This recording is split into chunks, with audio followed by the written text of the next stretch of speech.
Here is a conception of nature as something you must trust. Outside nature, the birds, the bees, the flowers, the mountains, the clouds, and inside nature, human nature. Now, nature isn't trustworthy completely. It'll sometimes let you down with a wallop.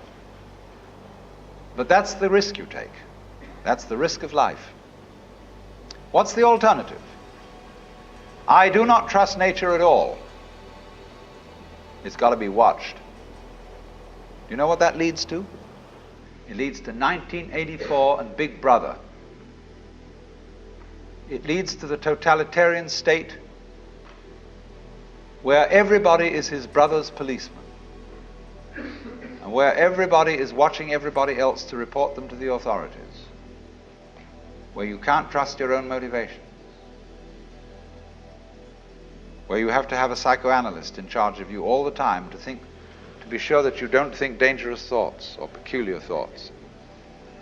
And you report all peculiar thoughts to your analyst. And your analyst keeps a record of them and reports them to the government. And everybody is busy keeping records of everything. It's much more important to record what happens than what happens. This is already eating us up. It's much more important that you have your books right than that you conduct your business in a good way. In universities, it's much more important that the registrar's records be in order than that the library be well stocked. After all, do you know your grades are all locked up in safes, and they're protected from thievery and pilfering, and they're the most valuable property that the university has. The library can go hang. Then furthermore, the main function of a university is, what any sensible person would imagine, to teach students and to do research. So the faculty should be the most important thing in the university. On the contrary, the administration is the most important thing. The people who keep the records, who make the game rules up. And so the faculty are always being obstructed by the administration and being forced to attend irrelevant meetings and to do everything but scholarship. Do you know what scholarship means? What a school means? The original meaning of a schola? Leisure. We talked of a scholar and a gentleman because a gentleman was a person who had a private income, and he could afford to be a scholar. He didn't have to earn a living, therefore he could study the classics and poetry and things like that. Today, nothing is more busy than a school. They make you work, because you get cut through on schedule. They have expedited courses, and you go to school so as to get a union card, a PhD or something, so that you can earn a living. So that's a whole contradiction of scholarship.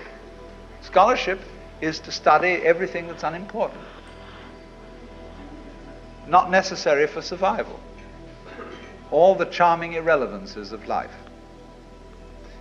But you see, the thing is this: if you don't have a room in your life for the playful, life's not worth living. All work and no play makes Jack a dull boy. But if the only reason for which Jack plays is that he can work better afterwards, he's not really playing. He's playing because it's good for him. He's not playing at all. You have to be able to be a true scholar.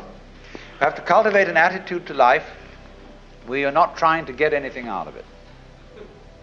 You pick up a pebble on the beach, look at it. Beautiful. Don't try and get a sermon out of it. Sermons in stones and God in everything be damned. Just enjoy it. Don't feel that you've got to salve your conscience by saying that this is for the advancement of your aesthetic understanding. Enjoy the pebble. If you do that, you become healthy. You become able to be a loving, helpful human being. But if you can't do that, if you can only do things because they are somehow you're going to get something out of it, you're a vulture. So, we have to learn. We don't have to, you don't have to do anything. You don't have to go on living. But it's a great idea, it's a great thing, if you can learn what the Chinese call purposelessness. They think nature is purposeless. When we say something's purposeless, that's put down. There's no future in it. It's a washout. But when they hear the word purposeless, they think that's just great. It's like the waves washing against the shore, going on and on and on forever with no meaning.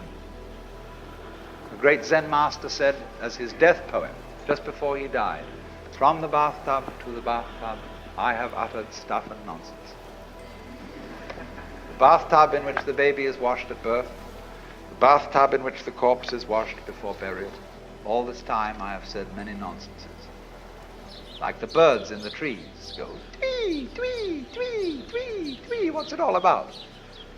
Everybody tries to say, oh, it's a mating call. It's purposeful. Trying to get their mate, attract them with a song. That's why they have colors. Butterflies have eyes on them. Self-protection. Engineering view of the universe. Why do that? They say, well, it's because they need to survive. Oh, why survive? What's that for? Well, to survive.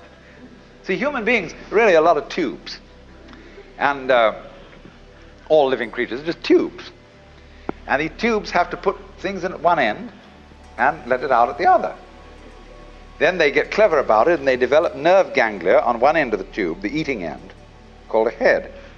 And it's got eyes in it, it's got ears in it, it's got little organs, antenna and things like this. And that helps you to find things to put in one end so that you can let them out the other.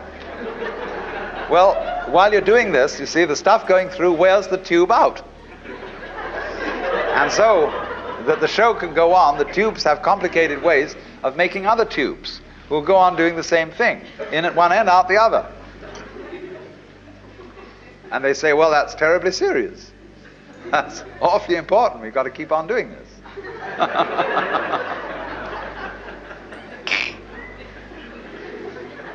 But when Chinese say nature is purposeless, this is a compliment. It's like the idea of the Japanese have a word, yugen. And they describe yugen as watching wild geese fly and be hidden in the clouds. As watching a ship vanish behind a distant island. As wandering on and on in a great forest with no thought of return. Haven't you done this? Haven't you gone on a walk with no particular purpose in mind? Carry a stick with you and you occasionally hit at old stumps and wander along and sometimes twiddle your thumbs. It's at that moment that you are a perfectly rational human being.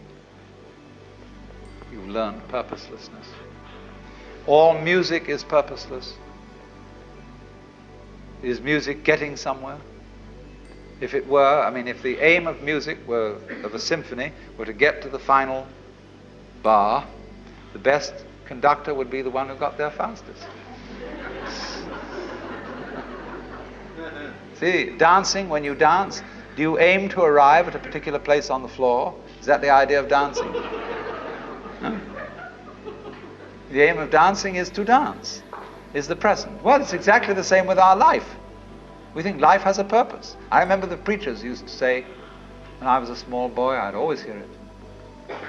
We must follow God's purpose. His purpose for you and his purpose for me. When I asked these cats what the purpose was, they never knew. They didn't know what it was. They had a hymn. God is working his purpose out as year succeeds to year. God is working his purpose out and the time is drawing near.